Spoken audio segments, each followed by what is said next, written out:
Welcome to Who Cares, the podcast that embarks on a profound journey into the heart of empathy and indifference in our modern era. Each episode of Who Cares brings you insightful conversations with a diverse array of guests from various industries and walks of life. But Who Cares goes beyond individual stories. We dive into the larger societal and psychological undercurrents that have led to a perceived decline in collective empathy. Who Cares isn't just a podcast. It's a powerful call to action for reigniting the spirit of empathy within each of us. Let's find the answer to who cares together. Welcome to Who Cares. Hello, and welcome to Who Cares, the podcast that dives deep into the world of empathy, indifference, and everything in between. In an era where we're more connected than ever, yet often feel detached, Who Cares is here to ask the questions that bring us back to our core. Why does it sometimes feel like we care less? What happened to the compassion that once bonded our communities? And perhaps most importantly, who still cares enough to make a difference? Today, we're thrilled to introduce someone who embodies what it means to care deeply and to transform that passion into a lasting impact. Our guest, Patricia Huang, has reshaped the landscape of community events in America. As the visionary behind the 626 Night Market, Patricia took a modest gathering of 60 vendors and built it into the largest Asian American night market in the United States, drawing in millions of attendees and hosting hundreds of food entrepreneurs. But Patricia's story goes far beyond the numbers. Her journey is one of personal growth, resilience, and an unwavering commitment to serving her community. From tackling immense challenges, including navigating the rise of anti-Asian hate, to creating a platform for aspiring entrepreneurs. Patricia has used her work to foster connection, uplift others, and celebrate the richness of Asian American culture. In this episode, Patricia shares how she stayed motivated, the lessons she's learned from her toughest challenges, and what she believes we all can do to nurture empathy in our increasingly complex world. So join us as we explore the story of a woman who truly cares and discover what her journey can teach us about reigniting our own sense of purpose and compassion. Welcome to Who Cares. Hi, Patricia. Hi. Thank you for being with us today. I'm Thank really you for having excited me. about having discussion with you today. hmm Um, I would like to see if you could share your story or your journey and what led you from studying communication and Chinese medicine, of hmm all things, to becoming the force behind the 626 Night Market. Hmm. Let's say the journey started a little bit meandering because I graduated from high school and I didn't quite know what I wanted to do. And so I went into communication because my parents said, I'm from Taiwan, hmm and my parents said, well, the least you can do is have a communication major, and if you Mm, fail at life, you can go back to Taiwan and just speak English and teach English on television. And there was a lot of interesting. Trojans in the television station in Taiwan. Um, so I was like, okay, well, I don't quite know what to do yet. So I majored in communication, and but I actually learned a lot in communication about how to communicate in the way that I can't be misunderstood.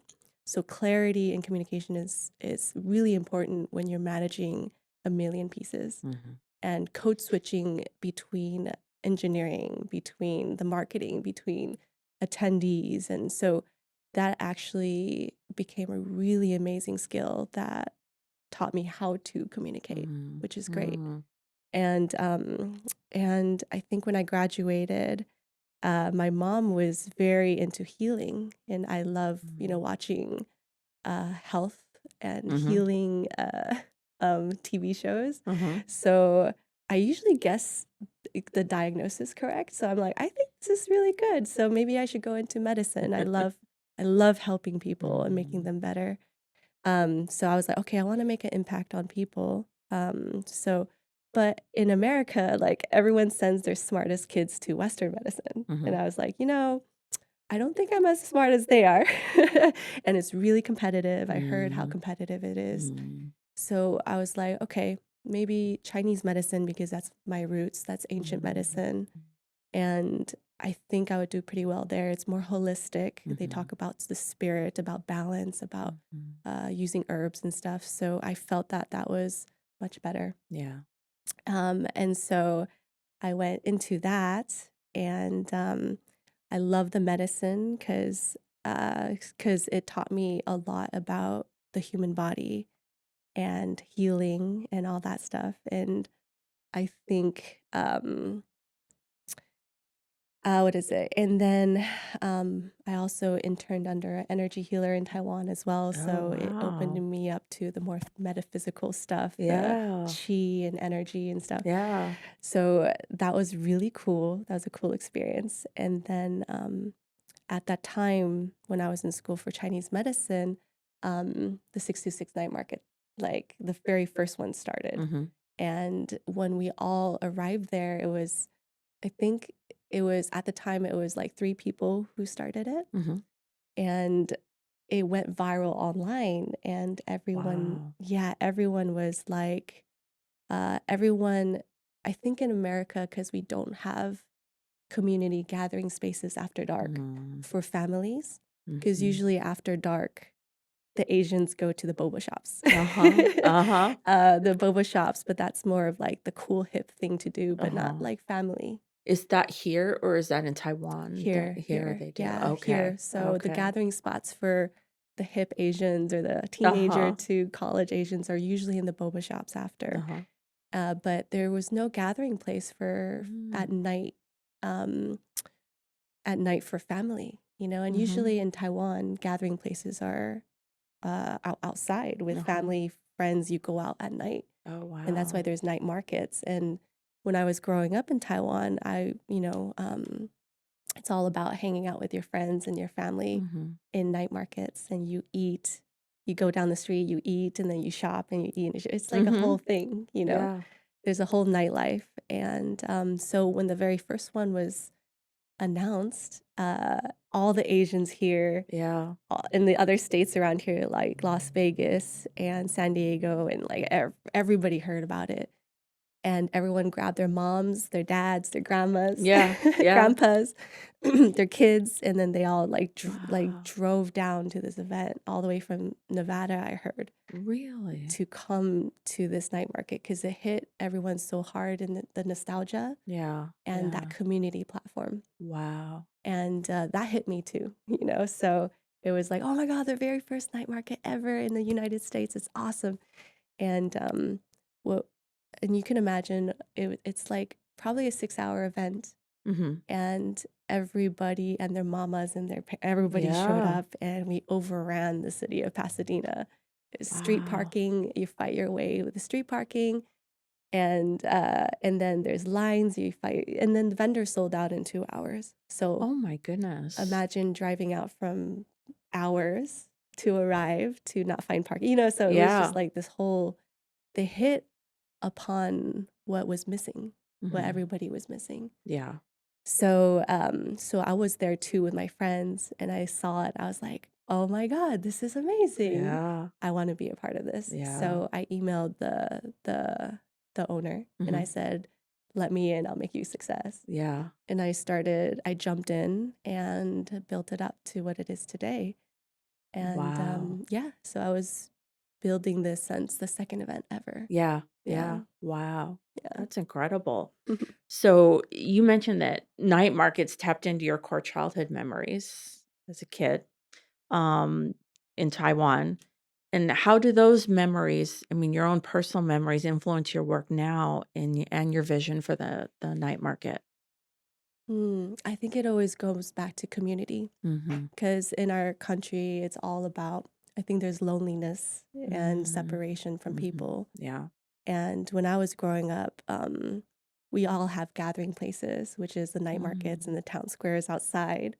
And, but we don't quite have that here. No. Yeah. So my memories as a child was I was there and I was with my community, or I could see people, Mm. bump into people, have fun, come out with my friends, family. So smoke in the air, Uh-huh. good food, good shopping. And so that's always been like So kind of therapeutic in a way. yeah, it's connective. You feel Yeah. connected to the people around you. Yeah.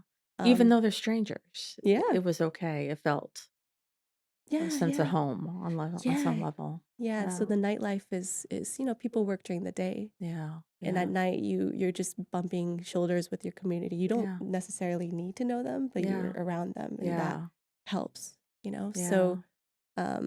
so yeah, so having that community feeling, that sense of being connected to what's around you and the people around you, I think that's what hit me. Mm. And that's why I jumped in. And Mm-hmm. it's really about, so the 6 to 6 night market really is being the platform Mm-hmm. for the community to gather at night. Yeah. And that's what we Yeah. became.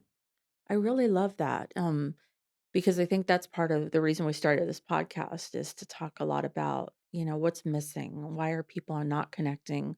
Why do they not feel close? Or why is there so much loneliness and disconnection? And, this is such a neat way for even if they don't know each other, to feel connected somehow, to go to these places and at nighttime too, where I think a lot of people might experience that loneliness that time when everything quiets and everything from the day kind of seeps in and you start feeling things and Yeah. you want to go out and feel those connections. How did that when we went through the pandemic, how did that affect the 66 market? Oh, the pandemic. um, I think the whole industry, events industry, shut down. Right. So it shut down right when we finished planning for the next year, right Wow. when we're about to launch Yeah. for the summer. Yeah. We had to shut down. You did shut down. Yeah, we had to Yeah. shut down for a year. Wow. Yeah, so I told the team, okay, we finished planning, just let's just set as is. Yeah. And as soon as we open again, it's go, because it's Yeah. usually ready, set, go. Sure. So we already got from ready to set. Yeah. So I said, let's stay on the set. Yeah. And as soon as we go, we go. Yeah. And so it was a whole year where everything was, Wow. I mean, obviously everyone Yeah. went through, it was devastation. Yeah. But I think calling my teammates, making sure they're okay. Sure. Everyone's wondering what's next. So I was calling the vendors, I was calling my teammates to make Mhm. sure they're okay, Sure. because it's really more about, it's making sure everyone's okay. Yeah. And then when it started, when Newsom was like, we're gonna Yeah. start the economy, I'm Yeah. like, go. And so it was like breakneck speed, but we pulled off within a month and a half. We pulled Yeah. off 10 events. I mean, Ooh. we had one and a half months to Yeah. press go on everything. Oh my It usually takes a goodness. whole year to plan. Yes. Yes. And then we launched 10 events every weekend, Mhm. our usual schedule. Um, Half of the vendors have folded, They did. yes, Wow. because to come back in the event space, they're worried about their health. Yeah. Yeah. Yeah. So we usually have 350 vendors that we actually nurtured over 10 years. So we all kind of Wow. came up together Yeah. and we learned from each other. And I did a lot of vendor trainings to train Uh-huh. everyone who comes in. So we do rely on them, Uh-huh. because we Yeah. have to feed a lot of people. Yeah. So when the pandemic hit and took out half of our vendors, they folded, Wow. they sold their equipment, they left. Yeah. And a lot of them also sat back because it's so fresh still Yeah. that they don't want to risk their health by being Mhm. at a mass event. Right. And there is so much fear in mass infection Yeah. at a big event. So Yeah. Yeah. um, so we had half the vendors force, and we had to scout out for more vendors, which was pretty hard to, Oh, because I it can also imagine. devastated a lot of restaurants that we typically, or caterers Mhm. that we typically invite from. It's probably one of the most challenging times because we're doing these events. Mhm. For me, it's for community, Yeah. it's to support vendors, but then suddenly I was in charge of people's health, Right. because I was working with all the health departments, and they have Mm. every every different city has a different health department, Right. and they have different requirements Yeah. um, on how to keep a big event safe. Yeah. Yeah. Yeah. And Yeah. so we had to work with the health department, but we also have teammates that live with elderly Oh, parents. wow. And so we had problems getting teammates back Mm-hmm. and vendors back, because some Sure. vendors also sat back. They're like, we need to protect our elderly Sure. or our own health. Yeah. So we had a deficit of what we could show up with. Yeah. And at the same time, people were, our attendees Yeah. had been sitting at home, isolated for a year. Right. So we were the very first of mega event to announce our event that summer. Oh, wow. So everybody, it was just They like couldn't this, wait. couldn't wait to come out. Yeah. Yeah. And so we're talking now about a supply and demand issue Yeah. where we Yeah. didn't have that many vendors to serve, Right. and a really hungry audience that wants to come out, and everybody wants to come out and blow off steam, right? Sure. So so many people showed up that Wow. they were we would reach max capacity. Yeah. People would jump the fence Oh to my try to just get goodness. To in. get in. Yeah. Are most of the vendors food vendors for the most part? Yeah, They I are. say Uh-huh. we're mostly a food festival, Okay. and people come to eat, but Uh-huh. while they're eating, they can also shop. Shop. Okay. Shop. We also have a stage where you can watch Oh. watch performances. Uh-huh. So our stage is actually a platform for the local performers Oh, fun. to come Yeah. out and to show themselves to the community. Wow. Yeah, so that is a whole other thing too. I think there's a point we put a random piano there Uh-huh. and off the stage, just in an offside area, Yeah. and people would just come up and start playing. Really? Yeah, and then people would just watch. Oh, And fun. and then we also had people, we noticed that there was break dancers that would actually gather there every event off to the side, Uh-huh. and they would just break dance together. And so we took that and we started doing like breakdancing contests. Oh, And fun. so we had a platform, and then we watched what everyone was doing and what they needed. And so we're like, oh, there's breakdancers here. Okay, Uh-huh. let's start engaging with them. Let's start bringing in breakdancing contests, Uh-huh. and let's just start encouraging that, because that's what the community wants to Yeah. express when they're Yeah. together. Yeah. So it's about supporting everyone, all the different groups. Yeah. At the same time, there's all these YouTube stars Uh-huh. that's coming up too. Uh-huh. And so we're like, okay, here's the stage, show Really? yourself. Yeah. So it was very rewarding in the way that we have like a food platform, but then it's a community platform, because there's Yeah. like there's like vendors who are showing off their cooking chops. Yeah. Yeah. They show up with their dreams, and they will show up with their families Yeah. to cook. Yeah. They show up with their church friends to cook. Like, so all the community, all the food, and food is soul. Yeah. The soul Oh, of absolutely. Yeah. So Yeah. you have all these restaurants and people who want to cook and to serve the community Mm. is all there. Mm. And then the merchandise vendors are sometimes they just want to, you can sell on Etsy, or you can Yeah. sell, Yeah. sorry, you could sell on our event. And we also noticed there's artists too. Uh-huh. So we have an artist alley, which they can come for free, actually. Oh, wow. But we curate to make sure there's Uh-huh. enough, Yeah. and they come for free, and they show off their art, and they sell Yeah. their art. And so yeah, it's all about supporting the community, what's there. Yeah. Yeah. That's wonderful. Absolutely wonderful. Mhm. So during that time, you were saying you faced numerous challenges, from managing logistics to handling intense situations, like threats to the night markets.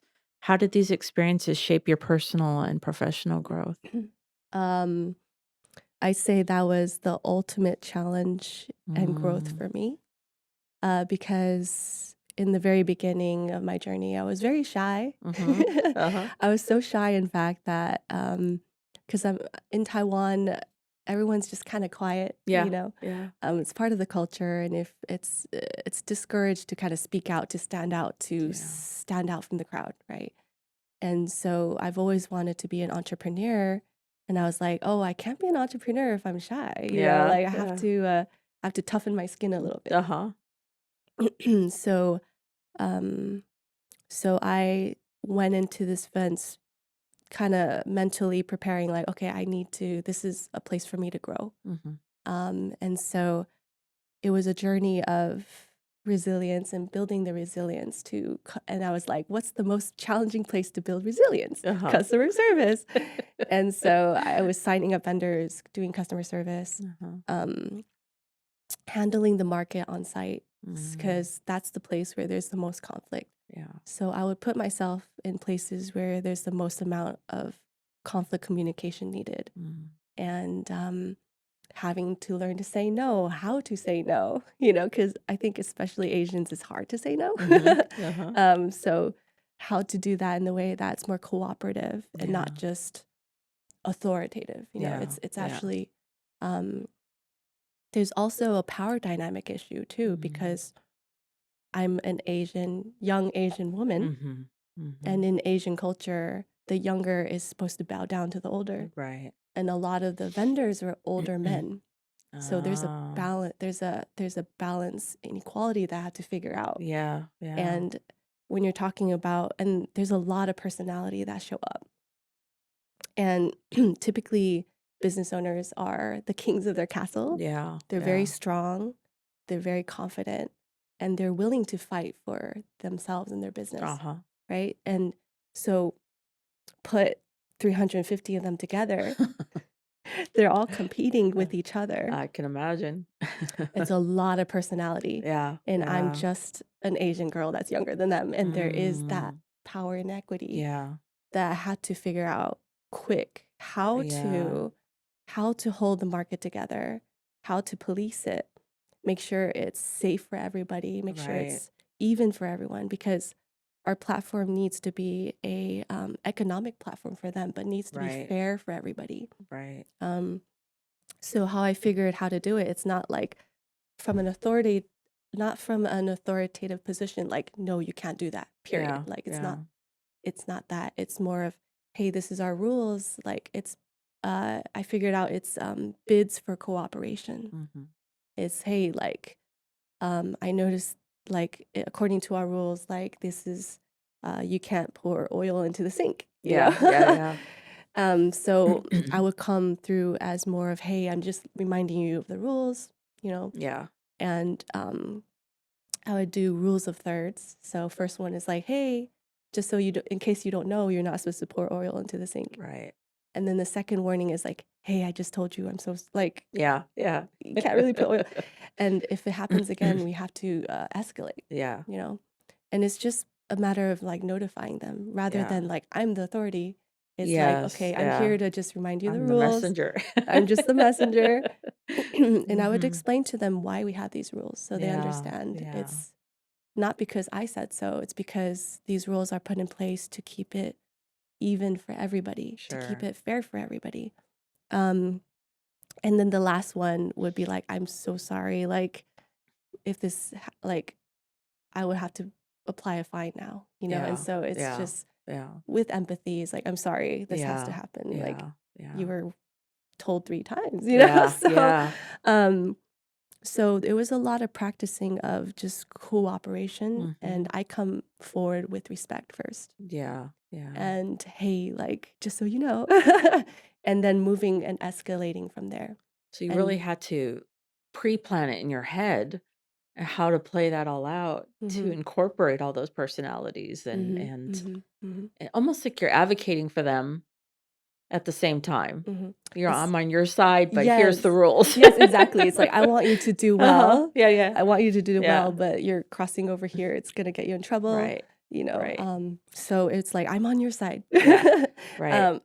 So that was how I did it. Yeah. And I think it helps a lot that I really care about what they're doing as well, Sure. because they are people, they're our community, they're people that are there with their hopes and dreams, Yeah. really, Yeah. and I know they show up, like they put down, they have to pre-order all the supplies, they have to Right. spend for labor, they already showed up in the red, Yeah. right? And Yeah. so understanding like they have to actually take that risk to show up, Right. it puts me in an empathetic position where it's just like, Mhm. well, I don't have, I'm here to make sure your experience is good, Yeah. to make sure Yeah. you get the best possible chance to sell to the community. Right. And so I'm here to assist you. Yeah. And Yeah. so I started like, I would help the vendors personally. I would actually, if a vendor ran out of propane, I'd be like, oh, that vendor has propane. Let me go talk to them. And so, oh, you guys ran out of paper plates. Uh-huh. Let me go talk to that. I know they Yeah. have a lot. So Yeah. I started to just help them. Yeah. And that actually created an atmosphere of warmth of family. Yeah. Because Yeah. at first they were competing Yeah. with each other. Yeah. Then I started stepping in and going, oh, this vendor needs a little help. This vendor Yeah. needs this. Then this vendor needs that. I started matching them That's together, terrific. and they showed up. Like I Yeah. would say, oh, this vendor needs like some plates. Is it Yeah. okay? Because actually, to run out of the event, get in a car, Right. drive, and you're losing all that time. Right. You're Yeah. losing sales if you miss anything. Right. So, so I tapped into their giving spirit. So the vendor would Yeah. show up with boxes of plates Oh, how and propane, like, wonderful. oh, don't worry, bro. And like they would just, Oh, that's so exciting. cultivating that Yeah. actually, it comes from that Yeah. and creating the family atmosphere. And then I started seeing like vendors helping their neighbors. And then it just kind of ballooned from Oh, there. wow, And that's really exciting. yeah, yeah. And they probably played off your passion. I mean, they probably hmm could feel your passion from it, and felt supported because of that, Yeah. you know? So part of what I did near the end of the events is actually I would visit each vendor at the booth. Uh-huh. And it's for me, it's so emotional because at Mm. the end, at every event, there's winners and losers. Yeah. Those who don't sell at all and they've Yeah. been sitting there, Yeah. for 3 days.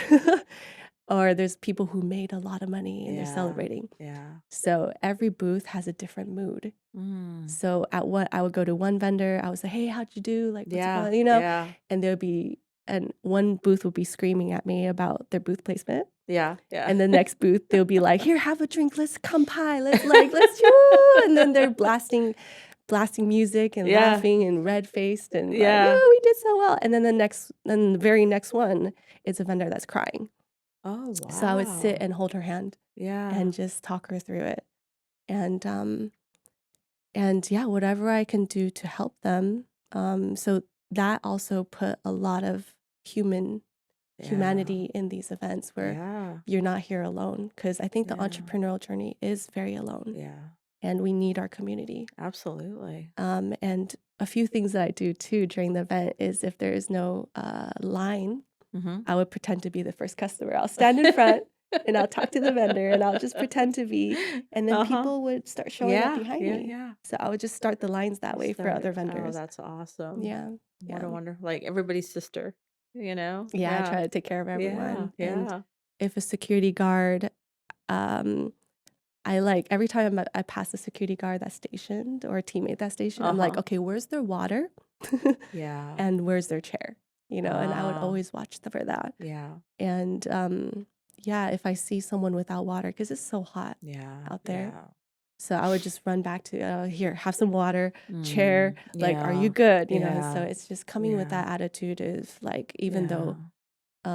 even though I'm on the very top, Yeah. but I show up, I'm like, I am in service Yeah. to your experience. Yeah. Yeah, Yeah. making sure everyone's Oh, okay. that's wonderful. So that kind Yeah. of leads into what I was going to ask you about too is, you know, you said that these values were important to you: integrity, empathy, growth, adventure, and building something meaningful.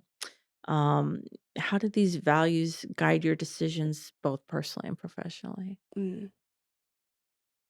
I feel like what was it? The night market is a big cauldron Mhm. where it applies pressure on everyone that comes in. An intense cauldron because they're Yeah. talking about um, screaming vendors, drunk Yeah. people, drunk guy hanging off the tree singing, dumpster fires. Oh, no. So it's like a beautiful place to grow if Yeah. you are looking to grow. Yeah. So I went into it. I put myself in all the places I want to grow, and I did grow a lot in like conflict communication and in working with people. And I remember there's a moment where I wanted to work on my resilience. And I remember there's this one time a vendor was screaming at me in the very beginning. Mhm. A vendor was screaming at me and he threw scissors. And it was like really Wow. sharp, big scissors. Yeah. And he was just screaming at me. And I was like, oh, I don't feel anything. Oh, I think I got it. It's just like, it Yeah. just missed me. But I was like, oh, okay, I can still stay focused and talk him down from Yeah. Yeah. that tantrum. And I was like, oh, I think I got it. Yeah. Yay, I got what I needed. And What do so, you think was the trigger for that for you? What oh calmed man, you in that moment?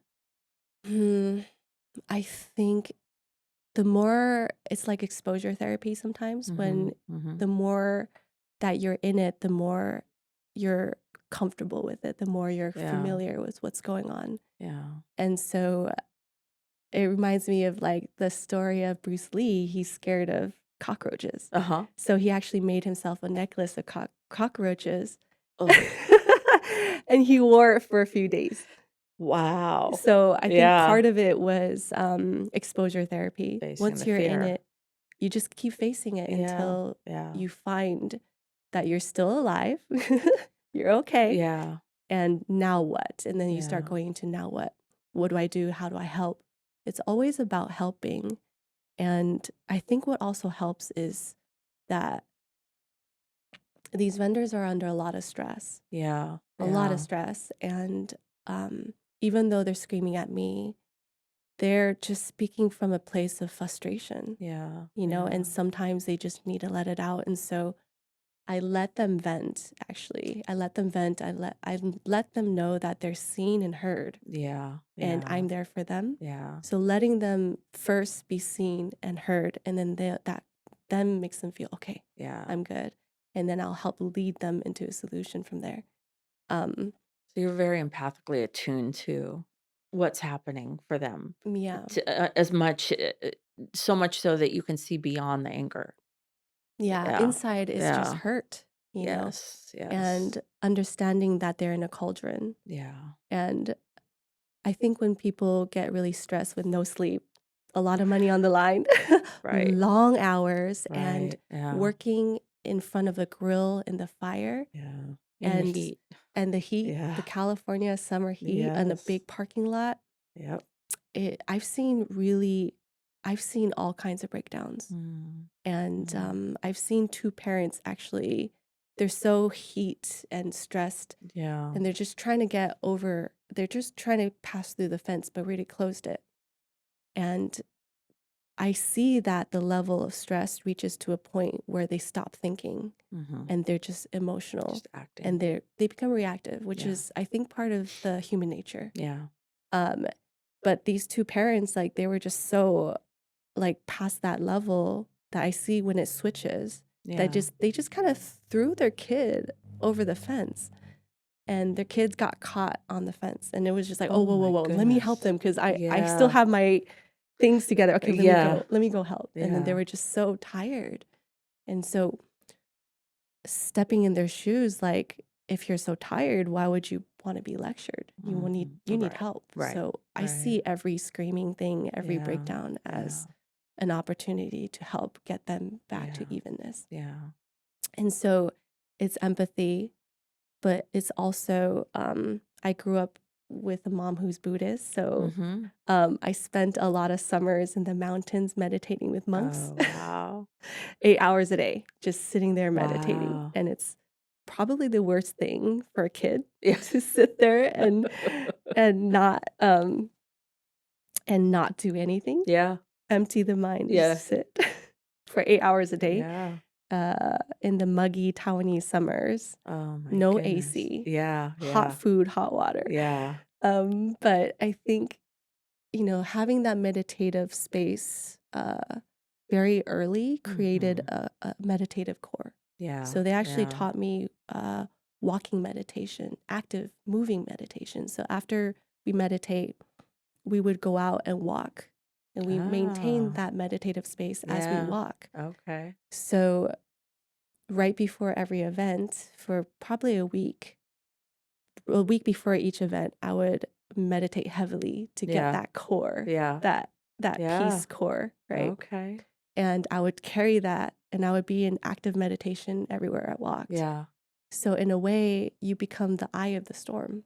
Things could mm, go around you, but yeah, you are in control because you yeah. are calm. Yeah. So Yeah. it's like second nature for you, almost like you've been prepping for the whole 66 market since you were a kid. Yeah. Yes, yes, yes. Yeah, Exactly. yeah. Yeah. To So, handle all these major, mhm. problems and issues that arise and Yeah. yeah, stresses and And I learned that emotions are actually, what is it? Emotions are, what is it? Oh, emotions are infectious. yes, So fear can absolutely. ripple through, Absolutely. panic can ripple through a group. And you're talking about a group of vendors, a Yeah. group of attendees, a group of uh, security, a group of your own teammates. And so the leader holds the emotional tone. Yeah. Yeah. Everybody draws their emotional tone from the leader. So Yeah. if I was the leader, I have to hold the calm. Yeah. Yeah. So because I hold the calm and I project the calm wherever I go, it keeps everyone calm. Yeah. So it helps a lot. Yeah. Yeah. So, so sometimes I feel like, especially during COVID, um, I think there was a moment of misunderstanding because my team's panicking during the whole. Yeah. They're scared, and Yeah. I'm the one that I'm scared too. I have kids. Yeah. I Yeah. have kids. I'm elderly, but I was still holding that peace and quiet Right. and tone Yeah. throughout. And my, I was my team was having breakdowns, and I would sit and hold them, hold their Yeah. hand, Yeah. process through them. I'll process everything with them. But they're like, "You're not stressed. You're as calm as a butterfly." I was Yeah. like, "No, I'm having panic attacks in the back every 20 Uh-huh. minutes." Like, Yeah. but when I come out, I have to infect or Yeah. Yeah. pass down Yeah. this calm, or Yeah. else if I panic, everybody's gonna panic, Yeah. right? So Yeah. so it's a trained thing that Yeah. started since the monks in Yeah. Taiwan, Yeah. so it helps a lot too. So you really, what I'm hearing you say is you're very attuned to your environment. Mhm. And I think what I hear you saying also too is that with the vendors and your team is you hear them. And I think most people just want to be heard. They Yes. don't even know what they're saying half the time. They Yes, might, like yes. you said, they'd be reactionary, saying all these things and Yeah. maybe not meaning what they say because they just have to get it out. But the Yes. fact that you take it in and you're not just, throwing out things like you can't do this or you can't do that or that no, this, you're not telling them no. But you're truly hearing every word they say. Mhm. Probably, just that's 70% of the issue, right? Right, right. Yeah. That's so true. Yeah. I'm very quiet at events. Uh-huh. Are Like, you? yeah, Yeah. with my team, I'm always watching, I'm Yeah. always listening, Yeah. and I'm pretty quiet. Yeah. And sometimes I would dress in black at night and just Uh-huh. disappear into the darkness so I can watch Uh-huh. people and listen to Yeah. people. Yeah. And it's really about them. It's not about me, and it's more Yeah. about what I can do for them. Yeah. And you're right. Like, I don't speak too much. Yeah. I listen 90% of the time, and that's what Yeah. creates this whole thing. The power comes from the quietness or the Mhm. the presence that you have and people Mhm. feel that. It doesn't mean there's not a voice attached to it, Mhm. but it probably comes out of that. That voice comes out of that and Mhm. people hear that what they need to hear from you. Yeah. Yeah. And there is so much to attune into. Yeah. Yeah. There's attendees, there's front Yeah. gates, there's stage, there's Yeah. team, there's everybody's moods and emotions. And sometimes I Mhm. would just sit there and just like Mhm. process so Oh, I much. can imagine. And you have to stay in control of everything, all a Mhm. million pieces Yeah. happening live. Like Yeah. stage would be going off, something here, something there, something Right. here. And you're just like, okay, triage. Yeah. What do I need to do? What do I already know this Yeah. time? Yeah. And a lot of it is actually watching for issues before it happens. Yeah. So I'm going around most of the time just popping a little bubble Yeah. before it turns into something big. So Sure. you really have to attune to everybody's personalities. Yeah. There's feuds in between vendors. You have to watch for vendors all talk, so they Yeah. all have their own rumor mill a little Yeah. bit. So you have to talk to everyone, and so there's a lot of talking, a lot of listening, and I feel like when you're doing a mega event with millions of people and so many factors, Yeah. if you're mostly talking, it's not going to work. Yeah. You have to Yeah. take in Yeah. everything, Yeah. and there's a lot to take in. So who takes care of you in all this? I hear you are the one that kind of runs to everybody's aid. What about for you? Mm, Actually, I think that's a journey right now because Mm. um, I think what motivates me is taking care of others. And Mhm. oftentimes, with people Mhm. who are caretakers, Yeah. they don't take care of themselves. Right. And so I started going into, I started burning out pretty like after, Mm. especially after COVID. Yeah. I think when you're operating from passion, Yeah. you have a lot of energy to give. And Right. when I go to bed, I'm happy. I really am happy Yeah. because it's like, Yeah. oh, I helped everyone. Yeah. But at the end of the day, I think especially through COVID, I think that's when I started really needing some support. Mhm.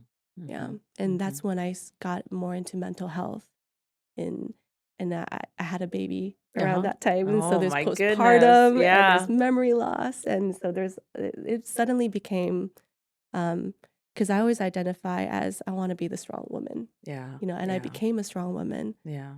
But then I think in America, we see strong people solo, singular. Yes. You don't see the support behind them. Yeah. And so you don't realize you need the support. Right. And then I started realizing I need a village. Mhm. And so I started uh, looking for people who don't rely on my care, Mhm. who are open to actually being there for me as well. Mhm. And that is such a huge Uh-huh. mental shift because Yeah. if I was Yeah. helped for a while, Yeah. I felt like then it affirmed I was weak. Yeah. And Yeah. so I had to deprogram a lot of things Mm. just to accept help. Yeah. Yeah. And that was a whole journey too of vulnerability, Yeah. Yeah. vulnerability and being like when to ask for help, and but what I really did is I started creating boundaries Mhm. because during the season you barely sleep, Yeah. and Yeah. you can't. We have technology, so even when I'm home, I'm texting, Yeah. I'm like Yeah. doing You're meetings and working. working. I have kids at home, and so there was really no space for me to relax for Yeah. years. Yeah. And at that time, I wasn't sleeping at night. I was up every 2-3 Mhm. hours too. So Yeah. um, so I started putting boundaries and rest times. I Mhm. started batching my communication. So I'm not responding right away, Yeah. but I would rest for maybe an hour and Mhm. allow things to accumulate and then sit down and then knock everything out and then Wow. rest again. Yeah. So it was shorter sprints, not like sprinting on a marathon. Yeah. Yeah. Yeah. That's what I was doing. So mental health, rest. I had to learn a lot about rest. Yeah. Yeah. There's 6 different types of rest. Mm. Yeah. There's like I can't remember everything, but there's like social rest. Uh-huh. There's physical rest, there's mental rest, and there's a lot more. There's Yeah. a book about there's a lot of books about resting, Uh-huh. but sometimes you sleep for hours and you wake up, you're like, I'm still You tired. feel tired. There's Yeah. different kinds of fatigues. Mm. So I had to learn how to rest actually. Uh-huh. Yeah, Mhm. because before it was worshiping how little can I sleep? How Uh-huh. much can I Yeah. push? And Yeah. like, yeah, so Yeah. there's quite a few things that Yeah. I had to learn. Kind of be present for yourself like you are for other people. Yeah. Yeah. So nowadays it's actually more about I need to fill my cup first so I Mhm. can be my best. Yeah. And Absolutely. creating a village of support around me Yeah. where it's give and take, and they support me just as much as I support them. Yeah. Yeah. And communicating vulnerability, Yeah. but tuning into the self too, and just like, okay, this is how much I could give today. Right. And people who understand, oh, I think what's important is learning your own boundaries. Yeah. And that goes Yeah. into learning about yourself Mm-hmm. first, learning about your needs, and then communicating the needs, and then holding boundaries. And actually once you start learning how to create boundaries Mm-hmm. for your own well-being, Yeah. you will find out which of your friends are really your friends, Yeah. or they're For really there for sure. you. Yeah. So For it's sure. letting go of people that that don't respect it, Yeah. and about Yeah. those who embrace your boundaries and who you are, and they want you to be at your best. Right. And so it does you need village, you need support. Yep. So that's Yep. like the new journey right now. Wonderful. So the Yeah. experience has really opened you up. Yes. Not just so much to understand how to relate to other people, but how you relate to yourself Mm-hmm. and what's important for you. Mm-hmm. And that it's okay to have those things for yourself, correct? Yes, Yeah. yes. Yeah. Yeah. I think for a lot of givers, givers know and see what people need, but they're people and you're people too. So you have Mm-hmm. needs too. It's Right. just like Right. the grace that you offer others, are you offering the same grace to yourself? Absolutely. Yeah. So I love that. yeah. Yeah. So you can see when you care for someone how much it helps them. Mm-hmm. So why are you denying yourself the same? Yeah. I had to Yeah. learn that. Yeah. Yeah. Yeah. So going back a little, we touched a little bit on the Asian American culture, Mm-hmm. and I was curious, as the largest Asian American night market in the United States, what role do you think 626 plays in celebrating and preserving Asian American culture? Hmm. I say we are definitely a platform for the modern Asian American culture.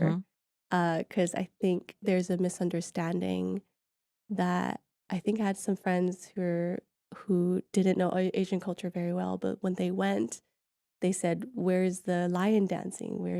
Oh, wow. Where's the red? Where's the Yeah. lanterns?" And I had to explain we're a platform for the Mm-hmm. local community, the Mm-hmm. modern Asian. They're Uh-huh. like, why is there hip hop? Why is there?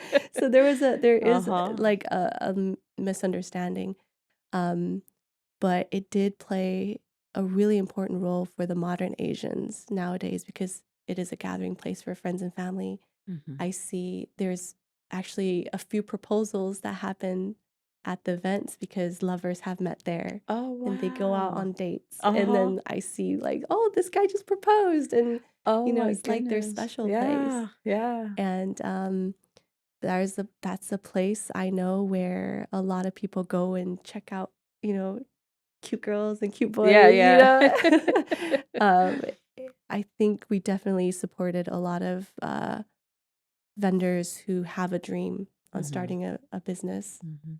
and it's a little bit like an incubator. Mhm. To start a restaurant, it's 100,000 plus Yeah, just to yeah, start, right. but we're only a few $1,000s to get started, Yeah, and there you can test out your concepts to the yeah, community. Is the yeah, community going to like this? Is the community going to like that? yeah. And so you see vendors who try and try again, and would introduce a concept, it wouldn't work, and then they will come back again and try another concept. Yeah. And for example, there's a vendor, Ridge's Churro. Mhm. Um, I think when they first came in, they were doing a roasted corn concept. Uh-huh. Yeah, in a Yeah. cup, and they had all these very creative like toppings and stuff. Uh-huh. Really well branded. They're good at that. And I don't think it sold the way they wanted to, Uh-huh. so they fell back for a bit. Yeah. And then they came back with these ice cream cups with churros and different. Oh, wow. Yeah, How and fun. that blew up. And Oh, wow. and from there, they got the community exposure. Yeah. They got the community um, acceptance. Mhm. The test products is correct. So Yeah. now they have like multiple booths and multiple events and Wow. food trucks. Yeah. And yeah, so we see a lot of our food entrepreneurs come in and try things out Mm-hmm. and then go off to do restaurants and food trucks. And Wow. That's got to be thrilling. yeah, so Yeah. it's been really rewarding, I think, to the Uh-huh. community. Yeah. And that's what it matters at the end of the day. That's incredible. Yeah. So now what is your vision for the future of the night markets and community-based events like this? Are there new directions or ideas you're excited to explore? I identify with it as a builder, Mm-hmm. and passion based, Mm-hmm. and there to help something bigger than myself. Uh-huh. So I'm open to what other big things that society needs is out there that needs to Yeah. be built. Yeah. I'm open to that, and I'm consulting Oh, wonderful. other night markets too. Yeah. And so if anyone's interested, I'm here. Okay. I'm consulting, and I think there's avenues in. I think there's a lot of stories at the night market that needs to be told. It's a Yeah. community story, Yeah. you know. Yeah. There's so many vendors with stories. There's so many attendees with stories. It was like the rise of food culture too at that time. Mm-hmm. And so it was so rich and so rich in the cultural story that I would love a documentary made or A book. a book or, Uh-huh. Yeah. something in media. Yeah. Maybe I like watching cooking shows. Yeah. Yeah. So either like a chef's table highlighting all the vendors and their dreams and their Yeah. techniques. There's good food out there. Oh, I can imagine. Yeah. Beautiful stories, there's families, it's just it's so many beautiful things that's not Mm. captured. Yeah. Yeah. And I love watching cooking competitions. Yeah. Yeah. Vendors are naturally competing. Yes, that would be a lot of fun. So, I think there's a lot of room to show the stories Yeah. as well. So maybe something in media as well. Uh-huh. Yeah. That sounds terrific. Mhm. So we kind of segued away from COVID a little bit and Yeah, yeah, all the yeah. things that were going on in the world at that time. Mhm. And I know that you had talked a little previously about the Asian American hate that was happening. Yes. Um, what are your thoughts on the growing indifference in the world at that time and how it affected your work in the market? Right, right. I think at the time in politics, they were Yeah. using divisive language Mm-hmm. in terms of anti-China. And I know my parents in Taiwan and them are supportive of that, but in our homeland, then the Asians have become a threat. And so Oh. there was a lot of elderly Asian people who were attacked, and Mm. all of us at that time was very scared, Mhm. really. Yeah. And having to do a mass Asian event were at the time the most high profile event. And when I sat down I was sitting in security safety meetings with the fire department, Arcadia, the the Arcadia PD, the paramedics, like all the security people, the Yeah. EMTs, and then we had to make a plan in case of shootouts. And Wow. I'm doing these events to bring joy and Yeah. to bring the community together, but Yeah. suddenly I found myself through COVID. Through COVID, I was worried about everyone's health. If Mhm. anyone would die on my watch. Right. If anything happened, Right. I think that was so heavy on me. Mhm. And then when the Asian American hate happened, that was also like, oh shoot, like, am I gonna go home to my kids today? Yeah. And so the security was saying we're a high profile, high risk event, which I have Wow. a lot of appreciation for security because they made us double our security, Mhm. front gate screening. We had bomb sniffing dogs come through, sniff everything. Wow. We were screening the vendors, which slowed down the vendors coming in, but it Mhm. was necessary. And we had like security patrolling the perimeter Mhm. and stuff. Um, so I think for those few years, it really tested my peace that I carry Mhm. because Mhm. I'm scared. Mhm. Um, but I still have to hold it together for my team. and that really tested everything that I've been training for. Mm-hmm. But my team is also scared too, and just like uh, trying to lead them through the fear. Yeah. You Yeah. know, I think that was a big leadership challenge as Mm-hmm. well. Mm-hmm. Um, and but I'm glad we had security. We came Yeah. out okay. Nothing Yeah. happened. Yeah. Um, at the Gilroy Garlic Festival Uh-huh. shooting, Oh, we had yes. our event in San Francisco at the time. Oh, So wow. we were quite a few miles away, but it was happening at Yeah. the same time.